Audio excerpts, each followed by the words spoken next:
Police जब मौकाए वारदात पर पहुंची तो निकुंज निवास के आगे भीड़ लगी थी। लोहे का बड़ा सा दरवाजा बंद था पर उसमें बना छोटा सा गेट खुला हुआ था। सुबह दूध वाले ने आकर वही बाहर लगी घंटी बहुत देर तक बजाई थी, परंतु जब दरवाजा नहीं खुला तो वह छोटे गेट से अंदर बरामदे तक आ गया था। एक घंटी वहां भी थी। दूध वाले ने वह भी बजाई पर अंदर से कोई आवाज नहीं आई तो उसने ड्राइंग रूम के अंदर पर्दे की झिल्ली में से झांकने की कोशिश की। कोई और दिन होता तो वह बाहर से ही वापस लौट चुका होता, परंतु कल घर के मालिक ने खुद बाहर आकर 7 लीटर दूध का ऑर्डर दिया था और कहा था कि बहुत मेहमान आएंगे तो ज्यादा दूध की आवश्यकता होगी। अंदर झांकने में वह सफल रहा पर नजारा दिल दहलाने वाला था। साहब कुर्सी पर पैर ऊपर रखकर थर थर कांपते ऐसे बैठे थे जैसे होशवाश खो चुके थे और मेम साहब नीचे जमीन पर पड़ी थी। उनके शरीर पर कोई हलचल नहीं थी, शायद वह जीवित ही नहीं थी। दूध वाला फौरन छोटे गेट से बाहर निकल आया और उसने पड़ोस वाले मिश्रा जी के घर की घंटी बजाकर उन्हें स्थिति से अवगत करवाया। उन्होंने बिना आवाज लगाए झांक कर देखा तो दूध वाला सच बोल रहा था। फौरन कुछ पड़ोसियों को एकत्रित करके मिश्रा जी ने पुलिस को सूचना दी। पुलिस के आने तक तो वहां भारी भीड़ एकत्रित हो चुकी थी। पुलिस के अंदर जाकर दरवाजा जोर जोर से पीटने पर कुछ ही मिनट में दरवाजा खुल गया। पुलिस की पूछताछ में जो सामने आया वह इस प्रकार था कि 6 महीने पूर्व ही राकेश और तारा इस घर को खरीदकर इसमें रहने आए थे। उनके विवाह को 4 वर्ष हुए थे और अभी कोई संतान नहीं थी। दोनों ही पड़ोस में किसी से बात नहीं करते थे। पड़ोसियों ने प्रारंभ में घनिष्ठता बढ़ाने का प्रयास किया, परंतु रूखी सी मुस्कान के अतिरिक्त कोई उत्तर नहीं मिला। सामने पड़ने पर औपचारिक हाय हेलो के अतिरिक्त किसी से बात नहीं होती थी। यह मकान 2 बरस तक बंद रहा था। उससे पहले जो परिवार यहाँ रहता था उनकी युवा बेटी ने आत्महत्या कर ली थी, यही एक कमरे में। उसके बाद वह परिवार यहाँ से कहीं और चला गया था। अंतत कोई इस मकान को खरीदना नहीं चाहता था। ऐसे में राकेश को यह मकान कम दामों में मिल गया था और उसने इसे खरीद लिया। पड़ोसियों के अनुसार पति पत्नी के संबंध मधुर नहीं थे। लड़ाई झगड़े की आवाज अक्सर ही वहां से आया करती थी। तारा की मृत्यु के बारे में राकेश ठीक से कोई जवाब नहीं दे पा रहा था। उसके गले में निशान थे जिससे पता चल रहा था कि किसी कपड़े से गला घोंटकर उसे मारा गया है, परंतु कपड़ा गायब था। राकेश के अनुसार जब वह सुबह करीब 5:30 बजे पानी पीने उठा था तो उसने तारा को इसी तरह पड़े देखा। उसने हिलाया डुलाया, तब समझ में आया कि वह नहीं रही। पुलिस द्वारा पूछने पर कि मेहमान कौन से आने वाले थे, राकेश का जवाब था दूध वाले से ऐसा बोलने के लिए तारा ने कहा था। वह कोई सरप्राइज देना चाहती थी। जैसे ही सूचना मिली दोनों के परिवार भी वहां पहुंच गई। तारा के घर वाले राकेश को कोस रहे थे। राकेश के घर वाले मानने को तैयार ही नहीं थे कि वह ऐसा कर सकता है। शक की सुइयां हालांकि राकेश की ओर ही जा रही थी। केस जल्दी ही सीबीआई के सुपुर्द कर दिया गया। संजय एक जाना माना नाम था। इस तरह के उलझे हुए केस की तह तक पहुंचने में उसकी ही मदद ली जाती थी। जब से केस उसके हाथ में आया लोग केस सुलझने की उम्मीद करने लगे थे। जब तारा की डायरी संजय के हाथ लगी तब राकेश और भी फंसता नजर आया, क्योंकि उसमें रोजाना के झगड़ों का जिक्र था। कहीं तारा ने आत्महत्या की बात लिखी थी तो कहीं कुछ और। ऐसा ही हत्या से 2 दिन पहले तो उसने राकेश से जान का खतरा ही लिख दिया था। आखिरी पेज पर जब संजय ने यह पढ़ा कि राकेश से 7 लीटर दूध क्यों बोला दूध वाले को मेरे क्रियाकर्म पर लोग इकट्ठा होने वाले हैं, तो उसका माथा ठनका। अब शक की गुंजाइश कहाँ बची थी। राकेश से सख्ती से पूछताछ की गई, परंतु उसका कहना यही था कि ऐसा बोलने को तारा ने कहा था। पूछताछ में यह भी सामने आया कि घर में कई दफा अजीब अजीब आवाज भी सुनाई देती थी जिससे तारा बहुत डर जाती थी।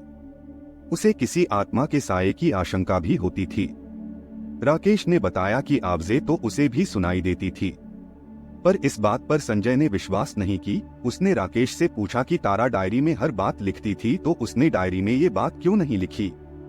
इस पर राकेश ने बताया, तारा को मैंने कभी डायरी लिखते नहीं देखा, वो डायरी लिखती थी, यह तो मुझे आपसे पता चला। राकेश ने हैरानी से बोला। संजय ने डायरी निकाल कर राकेश को दिखाई। डायरी पिछले 5 से 6 महीने से लिखी जा रही थी। जब राकेश ने डायरी देखी तब उसने वो डायरी तारा की है यह मानने से ही इनकार कर दिया। उसके अनुसार डायरी की लिखावट तारा की नहीं थी।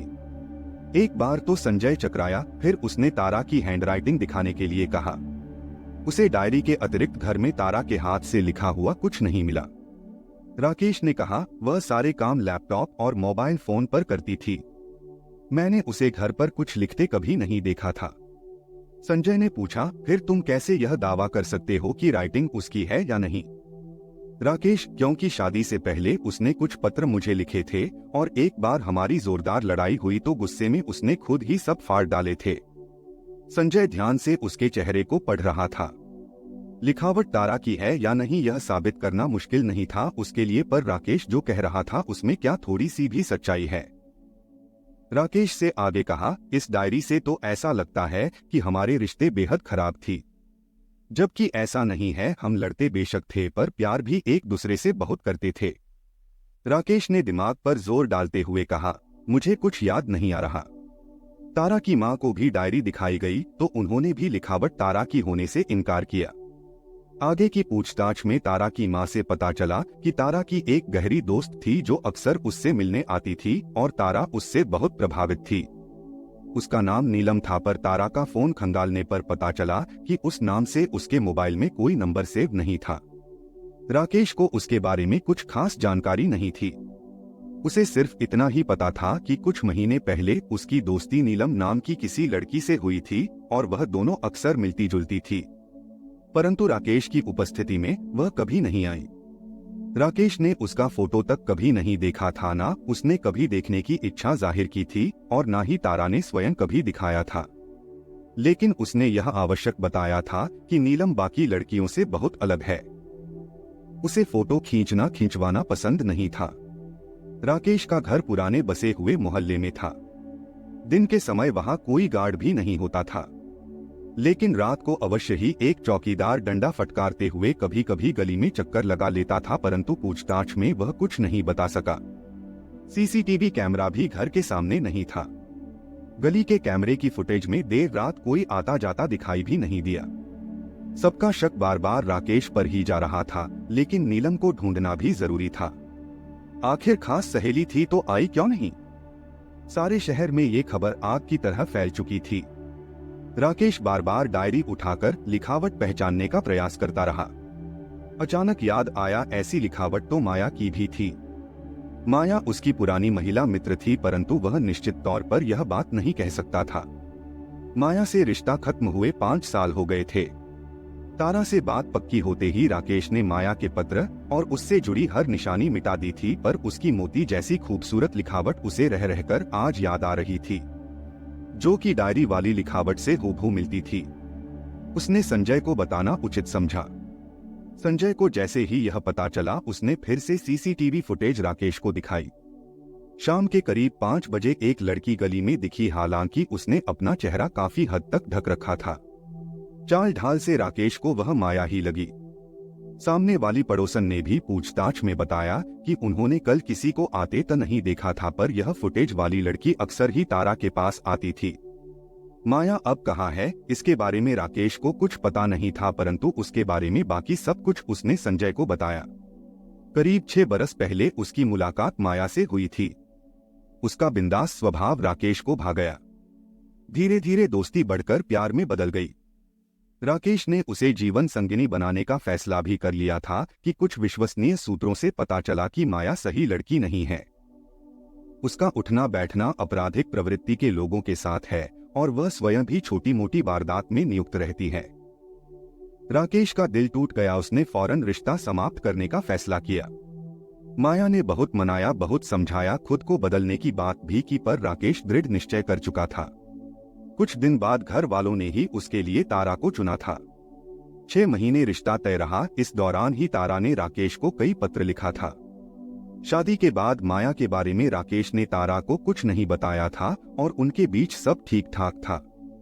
तारा को ही किसी ने इस सस्ते दाम पर मिलने वाले घर के बारे में बताया था और राकेश ने इसे खरीद लिया था। पता नहीं कैसे उसे माया के बारे में भी पता चला और तब से झगड़ा शुरू हो गई। यहाँ शिफ्ट होने से पहले तारा अधिक मिलनसार भी थी और पिछले पड़ोस के लू से उसके रिश्ते भी अच्छे थे।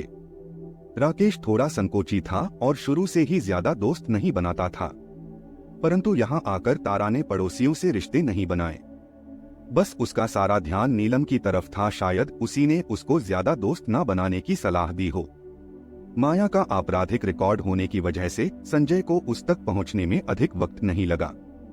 पड़ोसियों ने तारा की सहेली के रूप में उसकी पहचान भी कर ली।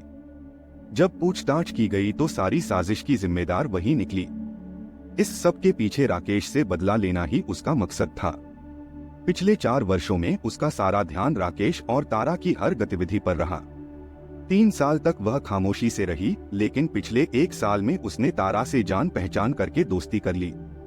यह मकान भी उसी ने दिलवाया, क्योंकि वह ऐसी जगह उन्हें रखना चाहती थी जहां सुरक्षा व्यवस्था इतनी अच्छी ना हो। तारा को ऐसी पट्टी पढ़ाई कि उसने किसी और से दोस्ती ही नहीं की। नीलम बनकर तारा को माया और राकेश के रिश्ते के बारे में नमक मिर्च लगाकर खूब भड़काया और बताया कि माया उसकी रूममेट थी कॉलेज में और राकेश से मिले धोखे के बाद सब छोड़ छाड़ कर कहीं चली गई। यहाँ तक कि राकेश द्वारा लिखी चिट्ठियां भी फड़वा डाली। तारा राकेश की लिखावट पहचानती थी और उसके बाद ही गुस्से में उसने अपनी लिखी चिट्ठियां फाड़ डाली, या कह सकते हैं ऐसा करने के लिए भी नीलम ने भड़काया था, क्योंकि वह तारा की लिखावट के सबूत मिटाना चाहती थी। उस घर में किसी की छाया होने का भ्रम भी उसने इसलिए ही पैदा किया। इसके लिए उसने कभी कभी रिकॉर्ड की हुई सांसों की आवाज और कुछ अन्य आवाज चलाने का इंतजाम किया था। इस सिलसिले में वह उसकी मददगार भी बन रही थी। दूध वाला 7 लीटर दूध इसलिए लाया था कि भूत भगाने के लिए घर में पूजा रखवाई गई थी और राकेश के लिए यह पूजा सरप्राइज थी। सब कुछ योजना बनाकर एक दिन पहले शाम को राकेश के घर पहुंचने से पहले वह प्रसाद के नाम पर नशीली खीर दे गई थी और खाना खाने के बाद राकेश और तारा ने वह खीर खाई थी। दोनों गहरी नींद में सो गए। उस दिन वह घर में ही छुपी रही। रात को तारा को खींचकर हाल में ले आई, जिससे राकेश की नींद ना खुले।